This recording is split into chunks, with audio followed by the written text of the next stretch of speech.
आज हम class 11 physics start करते हैं, जिसमें हमारा जो लास्ट चैप्टर था वो हमने कंप्लीट कर लिया। लास्ट चैप्टर हमारा वर्क एनर्जी एंड पावर था। वर्क एनर्जी पावर का हम थ्योरी भी पढ़ चुके हैं और इससे रिलेटेड कुछ न्यूमेरिकल भी हम कर चुके हैं। तो आज हम नया चैप्टर स्टार्ट करते हैं जिसका नाम है system of particles and rotational motion. इस चैप्टर में हमने सीखना है सिस्टम ऑफ पार्टिकल्स क्या होता है, रोटेशनल मोशन क्या होता है। मेनली हमें इस चैप्टर में रोटेशनल मोशन के बारे में सीखना है। तो स्टार्ट करते हैं इस चैप्टर को सीधा। तो इस चैप्टर का जो पहला टॉपिक हो गया रिजिड बॉडी। पहले समझते हैं रिजिड बॉडी क्या होती है, रिजिड बॉडी का कॉन्सेप्ट क्या है। Ideally rigid body with a perfectly definite and unchanging shape. Rigid body जो होती है वो क्या होती है, एक डेफिनेट एंड अनचेंजिंग शेप वाली बॉडी होती है। कहने का मतलब कोई सॉलिड बॉडी समझ लो। एक रिजिड बॉडी एक ऐसा बॉडी होगा जिसका डेफिनेट शेप होगा लेकिन अनचेंजिंग भी होगा शेप, मतलब उस शेप को चेंज नहीं किया जा सकता। The distance between all pairs of particle of such a body do not change. और ऐसी जो बॉडी होती है उसमें क्या होता है, दो पार्टिकल के बीच की डिस्टेंस कभी भी चेंज नहीं होती। मान लो हमारे पास एक रिजिड बॉडी है कुछ इस तरीके की, है ना। रिजिड बॉडी किसी भी शेप में हो सकती है। ये शेप अगर उसका है, क्या लिखा है, परफेक्टली डेफिनेट शेप होता है एक तो इसका। दूसरी चीज अनचेंजिंग शेप होता है रिजिड बॉडी का, भी ध्यान रखना है। ये जो शेप है, मान लो मैंने ये रिजिड बॉडी कंसीडर कर ली तो इसका शेप जो है यही रहेगा, ये इसका शेप चेंज होने वाला नहीं है। दूसरी चीज इसने बोली है the distance between all pairs of particles of such a body do not change. मतलब दो पार्टिकल हैं इस रिजिड बॉडी के अंदर, मान लो पार्टिकल ए क्या है, ये फर्स्ट पार्टिकल कंसीडर कर लो, इसको सेकंड पार्टिकल कंसीडर कर लो। तो इन दोनों के बीच की जो डिस्टेंस है आर, चाहे वो कितनी, यहाँ पे मैंने आर ले रखी है, कितनी भी डिस्टेंस हो चाहे वो चेंज नहीं होती है। यही रिजिड बॉडी का सबसे मेन क्या प्रॉपर्टी है, ध्यान रखना है। रिजिड बॉडी की सबसे मेन प्रॉपर्टी यही है कि दो पॉइंट की, यानी कि दो जो पार्टिकल है उनके बीच की डिस्टेंस कभी भी चेंज नहीं होती। Rigid body performs different type of motion. Rigid body जो होती है क्या करती है, डिफरेंट टाइप ऑफ मोशन को परफॉर्म करती है। उसमें से कुछ मोशन हमने इस चैप्टर में सीखने हैं। सबसे मेन जो है हमें रोटेशनल मोशन जो है, इस चैप्टर का जो मेन कॉन्सेप्ट है वो रोटेशनल मोशन सीखना है। तो स्टार्ट करते हैं सबसे पहले मोशन से, जिसको ट्रांसलेशनल मोशन कहा गया है।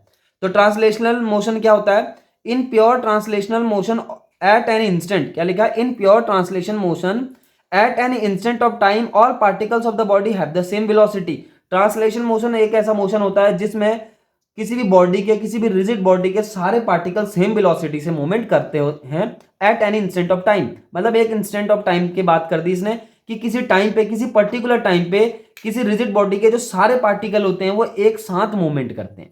समझ में आ रही बात? कहने का मतलब क्या है, एक साथ मतलब और सेम वेलोसिटी से वो मूवमेंट करते हैं। इस चीज का यहाँ पे ध्यान रखना है। तो ट्रांसलेशन मोशन का मतलब हो गया कि in a pure translation motion at an instant, मतलब at any particular time all particles of rigid body have the same velocity. ध्यान रखना है जितने भी पार्टिकल होंगे उस रिजिड बॉडी के सेम वेलोसिटी से मूवमेंट करेंगे। अगर ऐसा मोशन होता है तो उसको ट्रांसलेशन मोशन कहा जाता है। एग्जांपल देखो इसका, rectangular block sliding down in incline plane. एक रेक्टेंगुलर ब्लॉक है अगर तुम्हारे पास, देखो एक मैंने प्लेन यहाँ पे कंसिडर कर रखा, एक ट्रायंगुलर, यानी कि ये क्या है, एक इंक्लाइन प्लेन है। इस इंक्लाइन प्लेन पे हमने एक क्या ले रखा है, रेक्टेंगुलर टाइप का एक यहाँ पे रिजिड बॉडी कंसिडर कर रखा है जिसमें दो पार्टिकल है। देखो एक पार्टिकल तो ये P1 हो गया, एक पार्टिकल P2 हो गया। दो पार्टिकल यहाँ पे हमने दिखा रखे हैं और ये दोनों पार्टिकल क्या है, सेम वेलोसिटी से नीचे की तरफ को मूवमेंट करेंगे। अगर ऐसा होता है कोई भी बॉडी, क्या कहते हैं, क्या बोला मैंने, कि सेम, कोई भी बॉडी के सारे पार्टिकल सेम वेलोसिटी से अगर मूवमेंट करते हैं तो उस बॉडी को, या उस बॉडी के, उस रिजिड बॉडी के मोशन को ट्रांसलेशन मोशन कहा जाता है। इस केस में ऐसा होगा। अगर हम बात करें इस केस की, जो यहाँ पे दूसरा फिगर दिखाई दे रहा है, देखो इस केस में क्या हो रहा है, रोलिंग मोशन हो रहा है। अब रोलिंग मोशन क्या होता है, रोलिंग मोशन में ट्रांसलेशन मोशन भी होता है प्लस रोटेशनल मोशन भी होता है। तो ट्रांसलेशन तो हम समझ चुके हैं। ट्रांसलेशनल मोशन क्या होता है, जिसमें किसी भी पार्टिकल, यानी किसी भी ऑब्जेक्ट के सारे पार्टिकल, किसी भी रिजिड बॉडी के सारे पार्टिकल सेम वेलोसिटी से मूवमेंट करते हैं। तो रोलिंग मोशन जो है ट्रांसलेशन प्लस रोटेशन मोशन का क्या है, पार्ट है। मतलब इन दोनों को अगर जोड़ दें, दोनों एक साथ अगर हो रहे हैं तो हम कहेंगे कि रोलिंग मोशन हो रहा है। यहाँ पे देखो रोलिंग मोशन में एक चीज डिफरेंट है बस ट्रांसलेशन मोशन से। क्या डिफरेंट है कि जितने भी पार्टिकल होंगे रिजिड बॉडी के वो सेम वेलोसिटी से मूवमेंट नहीं करेंगे। यही रोलिंग मोशन का क्या है, मेन क्या है, कॉन्सेप्ट है। जैसे ट्रांसलेशन मोशन में क्या था, सारे पार्टिकल रिजिड बॉडी के सेम वेलोसिटी से मूवमेंट करते हैं, लेकिन रोलिंग मोशन में ऐसा नहीं होता। रोलिंग मोशन में जो पार्टिकल होंगे रिजिड बॉडी के वो डिफरेंट डिफरेंट वेलोसिटी से मूवमेंट करेंगे। इस P1 पार्टिकल की वेलोसिटी कुछ और होगी, इस P2 पार्टिकल की वेलोसिटी कुछ और होगी, और ये P4 पार्टिकल जो है ये देखो नीचे को आ रहा है इस तरीके से, है ना। ये जो बॉल है, जो भी रिजिड बॉडी है, नीचे की तरफ को घूमते हुए आएगी, तो ये P4 पार्टिकल की वेलोसिटी बहुत ज्यादा होगी। लेकिन जो ये P3 पार्टिकल जो है, जो इस इंक्लाइन प्लेन के टच में है, तो उस पार्टिकल की वेलोसिटी जीरो होगी, क्योंकि यहाँ पे कोई भी एरो नहीं दिखा रखा है। देखो तो P3 पार्टिकल जो है उसकी वेलोसिटी जीरो है या फिर बहुत कम हो गया समझो। जो पार्टिकल टच में होगा सरफेस के, यहाँ पे क्या है, ये स्पेरिकल बॉडी है। तो स्पेरिकल बॉडी के जो डिफरेंट पार्टिकल होंगे डिफरेंट वेलोसिटी से मूवमेंट करते हैं। इस चीज का ध्यान रखना है। जो यहाँ ऊपर वाला पार्टिकल होगा उसकी वेलोसिटी हाईएस्ट होगी, क्योंकि नीचे की तरफ को मूवमेंट करने वाला है। P1 P2 की पार्टिकल जो है उनकी वेलोसिटी P4 पार्टिकल के वेलोसिटी के रिस्पेक्ट में थोड़ी कम हो जाएगी। किनकी वेलोसिटी? P2 और P1 पार्टिकल की वेलोसिटी। अब P3 पार्टिकल जो है जो सरफेस के टच में है उसकी वेलोसिटी ऑलमोस्ट जीरो होगी। तो यहाँ पे रोलिंग मोशन का यही मेन कॉन्सेप्ट है कि all particle of the body does not have the same velocity. तो रोलिंग मोशन क्या है? Translation motion plus rotation motion अगर एक साथ हो तो हम इसको कहते हैं कि रोलिंग मोशन हो रहा है। टू अंडरस्टैंड, देखो इस ट्रांसलेशन को हटा के यहाँ पे रोटेशनल कर दे रहा है ना। टू अंडरस्टैंड रोटेशनल मोशन, अगर आपको रोटेशनल मोशन को समझना है, let us take a rigid body so constraint that it can not have translation motion. अगर आपको रोटेशनल मोशन को समझना है तो आपको एक रिजिड बॉडी ऐसी लेनी पड़ेगी उसमें ट्रांसलेशन मोशन ना हो, तो उसको फिक्स कर देना है, कंस्ट्रेंट लगा देना है उस रिजिड बॉडी पे कि उसके द्वारा कोई भी ट्रांसलेशन मोशन ना हो। मैंने क्या बोला? अगर आपको रोटेशनल मोशन को समझना है, किसी भी ऑब्जेक्ट के, किसी भी रिजिड बॉडी के रोटेशनल मोशन को समझना है, तो उस बॉडी को ट्रांसलेशन मोशन करने के लिए फ्री नहीं किया जाएगा, यानी कि उसको कंस्ट्रेंट कर दिया जाएगा कि वो ट्रांसलेशन मोशन ना करे। And hence we fix it along a straight line, और इसके लिए हम क्या करते हैं कि बॉडी ट्रांसलेशन मोशन ना करे, केवल रोटेशनल मोशन ही करे, उसके लिए हम क्या करते हैं? We fix it along a straight line, हम इसको एक स्ट्रेट लाइन के अलोंग फिक्स कर देते हैं। The only possible motion of such a body is rotation. अगर ऐसा केस हो जाए, हमने क्या करा? एक लाइन के अकॉर्डिंग क्या कर दिया? फिक्स कर दिया किसी बॉडी के मोशन को। मैंने क्या बोला यहाँ पे? रोटेशनल मोशन को समझने के लिए सबसे पहले जो बॉडी है वो ट्रांसलेशन मोशन नहीं करनी चाहिए, यानी कि उसको कंस्ट्रेंट कर दे। कंस्ट्रेंट का मतलब होता है रोकना, रोक दिया कि वो ट्रांसलेशन मोशन ना करे। और फिर उस रिजिड बॉडी को क्या करा? एक स्ट्रेट लाइन के अलोंग फिक्स कर दिया। एक स्ट्रेट लाइन के अलोंग फिक्स करते ही the only possible motion of such a body is rotation, तब जो उस बॉडी का मोशन होगा उसको हम रोटेशन मोशन कहेंगे, रोटेशनल मोशन कहेंगे। द लाइन और fix axis about which the body is rotating, और जिस एक्सिस को हमने फिक्स किया था, जिस एक्सिस के अबाउट वो बॉडी रोटेट कर रही है, उस बॉडी को हम, उस एक्सिस को हम क्या कहते हैं? उस लाइन को हम क्या कहते हैं? Fix axis of the rotation कहते हैं। मैंने क्या बोला? द लाइन और फिक्स्ड एक्सिस, हमने क्या करा? एक लाइन फिक्स करी, जिस लाइन के अकॉर्डिंग क्या कर रहे हैं वो बॉडी क्या करेगी? रोटेशनल मोशन करेगी, तो इस एक्सिस को हम क्या कहेंगे? एक्सिस ऑफ द रोटेशन कहेंगे। रोटेशनल मोशन को समझने के लिए क्या इंपॉर्टेंट है? मैंने बोला कि रिजिड बॉडी जो है वो ट्रांसलेशन मोशन नहीं करनी चाहिए, यानी कि वो कंस्ट्रेंट हो जाना चाहिए ट्रांसलेशन मोशन उस रिजिड बॉडी के लिए। और इस केस में हम उस रिजिड बॉडी को अगर एक स्ट्रेट लाइन के अलोंग फिक्स कर दें तो वो बॉडी को मैंने क्या बोला? उस बॉडी को अगर स्ट्रेट लाइन के अलोंग फिक्स कर दें तो वो बॉडी स्ट्रेट लाइन के चारों तरफ क्या करती है? मूवमेंट करना स्टार्ट कर देती है, और इस मूवमेंट को हम रोटेशनल मोशन कह देते हैं। और मैंने बोला जौन सी एक्सिस हमने फिक्स करी है, जौन सी लाइन हमने फिक्स करी है जिसके अकॉर्डिंग ये मोशन हो रहा है, उस लाइन को हम एक्सिस ऑफ रोटेशन कहते हैं। यहाँ पे एक एग्जांपल ले रखा है हमने पंखे का। देखो ये फैन है, सीलिंग फैन है। इस सीलिंग फैन में क्या हो रहा है? देखो ये जो ये डॉटेड लाइन खींची हुई है, ये जो डॉटेड लाइन हमने खींच रही है यहाँ पे इस तरीके से, ये डॉटेड लाइन है ना। मैंने क्या बोला? ये डॉटेड लाइन जो हमने खींची हुई है, डॉटेड लाइन को हमने फिक्स कर दिया यहाँ पे। इसके अबाउट क्या कहते हैं? ये फैन की जो ये पंखुड़ियां ये घूमती हैं गोल गोल। अब यहाँ पे क्या, ये जो एक्सिस हमने फिक्स करी, देखो इसके अबाउट ही तो घूम रहा है ये हमने इस लाइन को फिक्स कर दिया। इस एक्सिस के अबाउट क्या हो रहा है? ये इसकी जो पंखुड़ियां हैं, फैन की जो ब्लेड्स हैं वो घूम रही हैं। तो इस पंखे के मोशन के, इस फैन के मोशन को हम रोटेशनल मोशन कहेंगे, क्योंकि ये फिक्स्ड एक्सिस के अबाउट होता है, क्योंकि लटका रहता है पंखा ऊपर से, सीधी सी बात है। ऊपर से एक डंडी से पंखा लटका रहता है, जो डंडी से पंखा लटका है वो क्या है? उस फैन की क्या है? एक एक्सिस है, यानी कि फिक्स्ड एक्सिस है, जिसको हम फिक्स लाइन बोल रहे हैं, या फिर जिसको हम एक्सिस ऑफ रोटेशन भी बोल रहे हैं। और क्या चीज यहाँ पे ध्यान देने वाली बात है? देखो ये जो यहाँ पे जितने भी पार्टिकल होंगे इस रिजिड बॉडी के, यानी कि ये फैन की जो ब्लेड है, इसके जितने भी पार्टिकल होंगे वो क्या करेंगे? एक सर्कल में मूवमेंट करना स्टार्ट कर देंगे। और इन सर्कल के लिए, यानी कि इन पार्टिकल के मूवमेंट के लिए, ये जो मैंने एक्सिस बोली है, जो फिक्स लाइन है, इसको हम एक्सिस ऑफ रोटेशन कहेंगे। और ये इन पार्टिकल के लिए जितने भी पार्टिकल होंगे इन फैन की ब्लेड्स में, जितने रोटेशन मोशन कर रहे हैं, मतलब जितने पार्टिकल इस ऑब्जेक्ट के रोटेशन मोशन कर रहे हैं, उन सारे पार्टिकल का जो सेंटर होगा, उन सारे पार्टिकल पहले तो क्या कर रहे हैं? सर्कुलर पाथ पे मूवमेंट कर रहे हैं। मैंने बोल दिया कि जितने भी पार्टिकल होंगे रोटेशन मोशन में, रिजिड बॉडी के जितने भी पार्टिकल होंगे सारे सर्कुलर पाथ पे मूवमेंट करते हैं। और उन सारे पार्टिकलों का जो सेंटर होता है, यानी कि सारे पार्टिकल का जो सर्कुलर पाथ है, उनका जो सेंटर होता है वो एक्सिस ऑफ रोटेशन पे ही लाई करता है। तो रोटेशनल मोशन में इस चीज को आपको ध्यान रखना है कि रोटेशनल मोशन में क्या क्या होता है। एक फिक्स्ड एक्सिस होती है, उसके अबाउट क्या होता है? सर्कुलर मोशन होता है ऑल पार्टिकल का। और उन सारे पार्टिकल के लिए जो सर्कुलर मोशन हो रहा है, उस सर्कुलर मोशन का जो सेंटर होता है वो एक्सिस ऑफ रोटेशन पे ही होता है, इसी को हम रोटेशनल मोशन कहते हैं। तो बात हो गई यहाँ पे क्लियर कि रिजिड बॉडी क्या होती है। रिजिड बॉडी एक ऐसी बॉडी है जिसका परफेक्टली डेफिनेट शेप होगा, अनचेंजिंग शेप होगा, और दो पार्टिकल के बीच की डिस्टेंस ऐसी बॉडी के, यानी कि रिजिड बॉडी के दो पार्टिकल के बीच की डिस्टेंस कभी चेंज नहीं होती।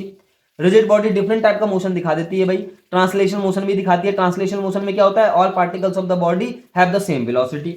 रोलिंग मोशन करती है रिजिड बॉडी, रोलिंग मोशन में क्या होता है, ट्रांसलेशनल प्लस रोटेशनल मोशन दोनों एक साथ हो जाते हैं, तो उसको हम रोलिंग मोशन कह देते हैं। अब हमें बात करनी है रोटेशनल मोशन की। ट्रांसलेशन तो हम समझ चुके हैं, ट्रांसलेशनल मोशन क्या होता है। रोटेशनल मोशन की बात करें तो रोटेशनल मोशन क्या होता है, रोटेशनल मोशन करने के लिए किसी भी ऑब्जेक्ट को, किसी भी रिजिड बॉडी को एक फिक्स लाइन के अबाउट क्या करना होता है, फिक्स करना होता है, और उसके अकॉर्डिंग उसके चारों तरफ वो रिजिड बॉडी क्या कर रही होती है, मूवमेंट कर रही होती है। और इस टाइप का जो मोशन होता है उसे हम रोटेशनल मोशन कह देते हैं। और मैंने क्या बोला, रोटेशनल मोशन में जो रिजिड बॉडी के पार्टिकल होते हैं वो सारे के सारे सर्कुलर पाथ पे मूवमेंट करते हैं, और उन सारे सर्कुलर पाथ का जो सेंटर होता है वो एक्सिस ऑफ रोटेशन पे ही लाई करता है। तो ये बात हो गई रोटेशनल मोशन की। Therefore in rotation of a rigid body about a fix axis every particle of the body moves in a circle. कहने का मतलब क्या है, जो बॉडी, जो रिजिड बॉडी रोटेशनल मोशन कर रही होती है उसका every particle, each particle circular path पे मूवमेंट करता है, which lies in the plane perpendicular to the axis and has its centre on the axis. देखो एक चीज तो उसने बोली, पहले इसको समझो, उसने क्या बोला, it's centre on the axis, यानी कि जो सर्कुलर पाथ होते हैं उनका सबका सेंटर क्या होता है, एक्सिस पे ही लाई करता है। और उसने एक चीज और बोली, which lies in the plane perpendicular to the axis, यानी कि जितने भी पार्टिकल हैं जो मूवमेंट कर रहे हैं, यानी कि वो किस पे मूवमेंट कर रहे हैं, तो सर्कुलर पाथ पे मूवमेंट कर रहे हैं, तो जिस पाथ पे मूवमेंट कर रहे हैं वो एक्सिस के क्या होता है, परपेंडिकुलर होता है। इस चीज का हमें ध्यान रखना है। एक्सिस क्या होती है, उस पार्टिकल के, यानी कि जो पार्टिकल सर्कुलर पाथ पे मूवमेंट कर रहे हैं उस सर्कुलर पाथ की क्या होती है, परपेंडिकुलर होती है। इस चीज का विशेष ध्यान रखना है। जैसे फैन की ब्लेड होती है, फैन की जो ब्लेड होती है, यानी कि फैन, सीलिंग फैन की अगर हम बात करें, उसका जो एक्सिस होता है, ध्यान से अगर आप देखेंगे जो उसका एक्सिस होगा उसके फैन की जो ब्लेड होंगी उसके क्या होगा, परपेंडिकुलर होता है। ये चीज यहाँ पे बोलने की कोशिश कर रहा है। मैंने क्या बोला, दोबारा से सुनो, कि जो फैन का एक्सिस होता है जिससे फैन लटका रहता है, सीलिंग फैन, वो क्या होता है, फैन की जो ब्लेड होती है उन पे परपेंडिकुलर होता है। वही चीज यहाँ पे बोल रहा है कि which lies in a plane perpendicular to the axis, यानी कि वो पार्टिकल की बात कर रहा है जो फैन पे है, फैन की ब्लेड में है। क्योंकि जो मोशन जो जितना भी घूम रहा है फिक्स एक्सिस के अबाउट, फैन का जितना भी पार्ट घूम रहा है वो सारा का सारा क्या कर रहा है, रोटेशनल मोशन कर रहा है। और जो ये रोटेशनल मोशन हो रहा है वो क्या हो रहा है भाई, उस फिक्स एक्सिस के परपेंडिकुलर प्लेन में हो रहा है। इस चीज का विशेष ध्यान देना है, क्योंकि देखो जो एक्सिस है, यानी कि जो फैन है उसकी जो एक्सिस है जिससे वो छत से लटका हुआ है, सीलिंग से लटका हुआ है, उस एक्सिस के परपेंडिकुलर फैन की ब्लेड होती है। अगर आप उसको ध्यान से देखेंगे तो यही चीज इसने यहाँ पे बोली। देखो रोटेशनल मोशन में होता क्या है कि every particle of the rigid body moves in a circle, and जितने भी ये सर्कुलर पाथ होते हैं सबका सेंटर एक्सिस पे ही लाई करेगा। और दूसरी चीज क्या है, जो एक्सिस होगी रोटेशन की, यानी कि एक्सिस ऑफ रोटेशन होगी, वो क्या होगी, परपेंडिकुलर होगी टू द रिजिड बॉडी, या फिर particle which is moving in the circular path, ऐसा समझ लो। अब बात आ गई, आगे देखते हैं स्टार्ट क्या लिखा है। The motion of a rigid body which is not pivoted or fixed is someway is either a pure translation motion or a combination of translation and rotation. उसने बोला ऐसी रिजिड बॉडी जो फिक्स नहीं है, यानी कि जिसको किसी एक्सिस के अबाउट हमने फिक्स नहीं किया है, वो या तो प्योर ट्रांसलेशन मोशन कर सकती है या फिर वो combination of translation and rotation motion कर सकती है, जिसको हम रोलिंग मोशन भी यहाँ पे बोल रहे हैं। देखो जो बॉडी, जो रिजिड बॉडी किसी भी लाइन के अकॉर्डिंग फिक्स नहीं है, वो या तो प्योर ट्रांसलेशन मोशन करेगी या फिर उसने साफ साफ बोल दिया combination of translation and rotation motion वो करेगी, यानी कि ट्रांसलेशन और रोटेशन दोनों एक साथ करेगी। दोबारा से सुनो, कोई रिजिड बॉडी जो किसी भी लाइन के अकॉर्डिंग फिक्स नहीं है, या तो वो प्योर ट्रांसलेशन मोशन ही करेगी या फिर वो combination of translation and rotation motion करेगी, जिसे हम रोलिंग मोशन भी कहते हैं। The motion of a rigid body which is pivoted or fixed is समवेज rotation. उसने क्या बोला कि रिजिड बॉडी जो किसी लाइन के अकॉर्डिंग फिक्स हो गई है, देखो उसने बोला fixed, the motion of a rigid body which is fixed, यानी कि जो फिक्स है, किसी रिजिड बॉडी, कोई रिजिड बॉडी जो फिक्स है, इस समवेज रोटेशन, जब वो मोशन करेगी तो रोटेशनल मोशन ही करेगी। ये साफ सी बात है। अगर कोई ऑब्जेक्ट, कोई रिजिड बॉडी किसी लाइन के अकॉर्डिंग, किसी एक्सिस के अकॉर्डिंग फिक्स कर दी गई है, तो वो जो रिजिड बॉडी वो केवल रोटेशनल मोशन ही करेगी। अगर वो बॉडी फिक्स नहीं की गई है किसी लाइन के या फिर किसी एक्सिस के अकॉर्डिंग, या कहीं पे उसे फिक्स नहीं किया गया, यानी कि स्टेबल नहीं किया गया है, तो वो जो ऑब्जेक्ट हो या तो ट्रांसलेशन मोशन करेगी या फिर कॉम्बिनेशन करेगी ट्रांसलेशन और रोटेशनल मोशन का। तो ये तो बात हो गई एक रिजिड बॉडी की। रिजिड बॉडी डिफरेंट टाइप के मोशन किस प्रकार से दिखाती है, ट्रांसलेशन मोशन भी दिखाती है, रोलिंग मोशन भी दिखाती है। Rolling motion is a combination of translation and rotation motion. और रोटेशनल मोशन क्या होता है वो भी हम थोड़ा बहुत समझ चुके हैं। रोटेशनल मोशन की जो एग्जैक्ट डेफिनेशन वो यहां से लेके यहां तक आप लिख सकते हैं। अब हमें जो है इस चैप्टर में इतना तो हमने सीख लिया कि रिजिड बॉडी क्या होती है, रिजिड बॉडी किस किस टाइप का मोशन कर सकती है, और इस चैप्टर में हमें रोटेशनल मोशन की मेनली बात करनी है, क्योंकि ये चैप्टर का जो नाम है वो system of particle and rotational motion ही है। तो हम इस चैप्टर में जब आगे कंटिन्यू करेंगे तो रोटेशनल मोशन के बारे में ही ज्यादा सीखेंगे। तो सबसे पहले हम स्टार्ट करते हैं सेंटर ऑफ मास क्या होता है? सेंटर ऑफ मास से आप क्या समझते हैं? The point within a system where the total mass of the system can be consider to be concentrated. उसने क्या बोला? The point within a system, एक सिस्टम है, कोई भी सिस्टम है, उस सिस्टम में कोई एक ऐसा पॉइंट जिसपे उस सिस्टम का टोटल मास कंसंट्रेट रहे, उसी को हम सेंटर ऑफ मास कहते हैं। ये पे देखो ऐसा समझो कि तुम्हारे पास एक थिन रॉड है, उस थिन रॉड को जहां पे से आप हाथ लगा के आसानी से बैलेंस कर सकते हो, है ना, उसको हम क्या कहेंगे? उसको सेंटर ऑफ मास कहेंगे। ठीक हो गई बात?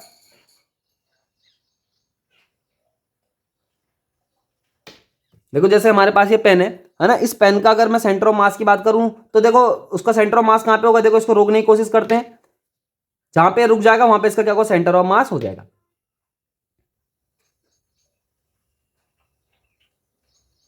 देखो यहाँ पे ये ऑब्जेक्ट रुक गया, यहाँ पे क्या हुआ? देखो ये वाला जो ऑब्जेक्ट है, ये जो पेन है, इस वाले पॉइंट पे रुक गया। जिस पॉइंट पे ये टच हो रहा है मेरी फिंगर पे, वहां पे क्या है? इसका सेंटर ऑफ मास है, इसलिए वो वहां पे क्या हो गया? बैलेंस हो गया। ध्यान रखना है सेंटर ऑफ मास किसी भी ऑब्जेक्ट का क्या होता है कि जिसपे टोटल सिस्टम का टोटल मास क्या रहता है? कंसंट्रेट रहता है। या फिर ऐसा समझो कि सेंटर ऑफ मास किसी भी सिस्टम का वह पॉइंट है जिसपे वो जो सिस्टम है वो क्या हो जाता है? बैलेंस हो जाता है।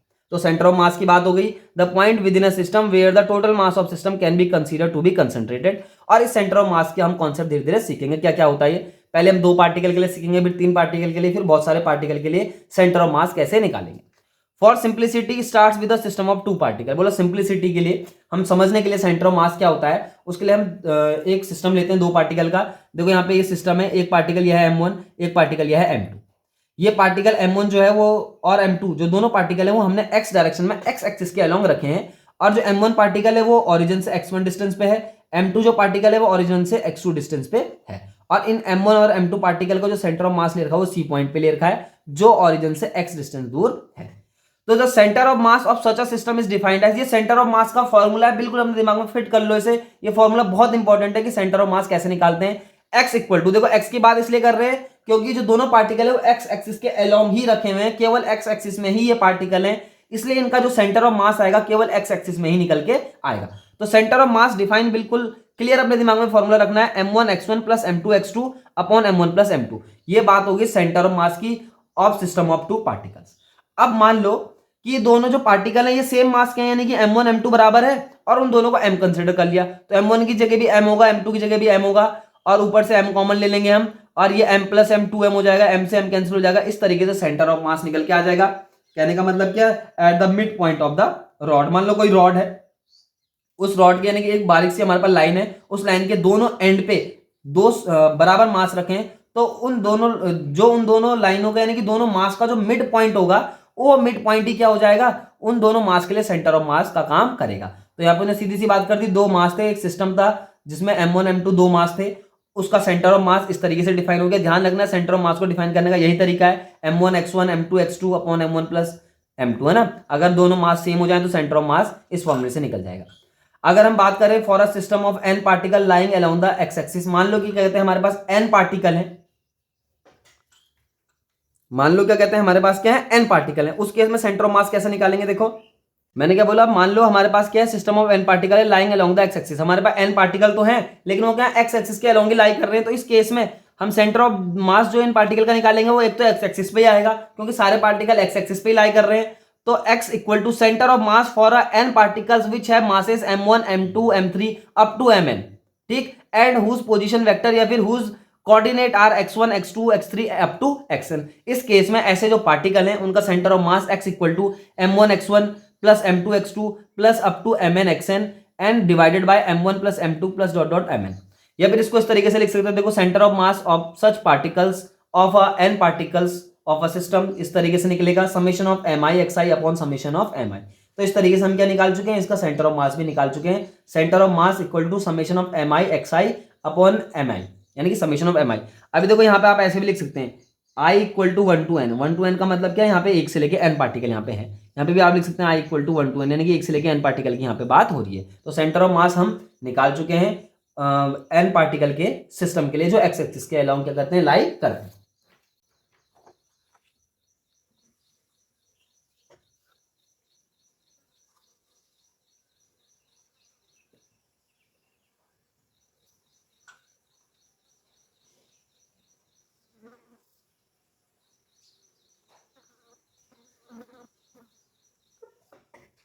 अब हम बात करते हैं the centre of mass of system having location x y z. उसने क्या बोला, the centre of mass of system having location x y z. बोला एक सेंटर ऑफ मास निकालना है किसी सिस्टम का जिस सेंटर ऑफ मास का लोकेशन जो हमें दे रखा है एक्स वाई जेड, यानी कि एक्स उसका क्या है। देखो हमारे पास अभी तक तो हमने एक एक्स एक्सिस की बात करी थी, अब उसने बात कर दी कि तीनों कोऑर्डिनेट ले लिए। किसी भी रिजिड बॉडी पे क्या होंगे, देखो एक तो तीनों कोऑर्डिनेट होंगे, एक्स भी कोऑर्डिनेट भी होगा उस पर, वाई कोऑर्डिनेट भी होगा, जेड कोऑर्डिनेट भी होगा। कहने का मतलब क्या है, एक रिजिड बॉडी में तीन एक्सिस तो होगी अगर वो 3D ऑब्जेक्ट है। तो एक 3D ऑब्जेक्ट है, उसका सेंटर ऑफ मास मान लो एक्स वाई और जेड पे है, यानी कि उसका जो लोकेशन है सेंटर ऑफ मास का वो एक्स वाई जेड पे दे रखा है। तो एक्स को हम इस तरीके से डिफाइन करेंगे, देखो summation of M I x I upon m. अब ये एम क्या है, कैपिटल एम, ये total mass of the system, जिसको हम समेशन ऑफ एम आई से हमने अभी दिखाया था। अगर मैं वाई कोऑर्डिनेट निकालू सेंटर ऑफ मास का तो क्या निकल जाएगा, summation of M I Y I upon M. और अगर मैं जेड कोऑर्डिनेट निकालू किसका, इसी रिजिड बॉडी के सेंटर ऑफ मास का, तो क्या निकलेगा, summation of M I Z I upon capital M. Capital M क्या है, total mass of the system. अब यहाँ पे क्या लिखा है, let I particle has the location X I Y I Z I and consider position vector of centre of mass is capital R. अब उसने क्या बोला, मान लो क्या कहते हैं, देखो बहुत सारे पार्टिकल है सिस्टम में, हमारे पास कितने, एक से लेके एन पार्टिकल है, हमें नहीं पता है ना, बहुत सारे पार्टिकल है, कितने एन पार्टिकल है। मान लो उनमें से कोई एक पार्टिकल जो है आईथ पार्टिकल है, इसको हम आई मान लिया। जैसे हम ऐसे बोल सकते हैं कि कोई थर्ड पार्टिकल है, कोई फिफ्थ पार्टिकल है, अगर हम नंबरिंग करें पार्टिकल की, particle number 1, particle number 2, particle number 3, इसी तरीके से बीच में कोई पार्टिकल आ गया आईथ पार्टिकल। तो मान लो उस आईथ पार्टिकल का जो लोकेशन है वो एक्स आई वाई आई और जेड आई है। जो ये आई आई आई है वो क्या है, एक्स वाई जेड के बेस में, एक तो ये ध्यान रखना है। और मान लो क्या कहते हैं, सेंटर ऑफ मास का जो लोकेशन है यानी कि पोजीशन वेक्टर है, उसको हम कैपिटल आर से यहाँ पे डिनोट कर रहे हैं, इसके ऊपर वेक्टर भी लगा दो क्योंकि पोजीशन वेक्टर की बात कर दी इसने, है ना। मान लो क्या कहते हैं, सेंटर ऑफ मास का पोजीशन वेक्टर वो कैपिटल आर है, और स्मॉल आर जो है देखो position vector of ith particle. हमने आइथ पार्टिकल की बात करी थी जिसके कोऑर्डिनेट एक्स आई वाई आई और जेड आई है, तो आइथ पार्टिकल का जो पोजीशन वेक्टर है उसको स्मॉल आर से दिखा रहे हैं, इसको x I I cap, Y I J cap, तो जेड आई के कैप से हम डिनोट कर देंगे।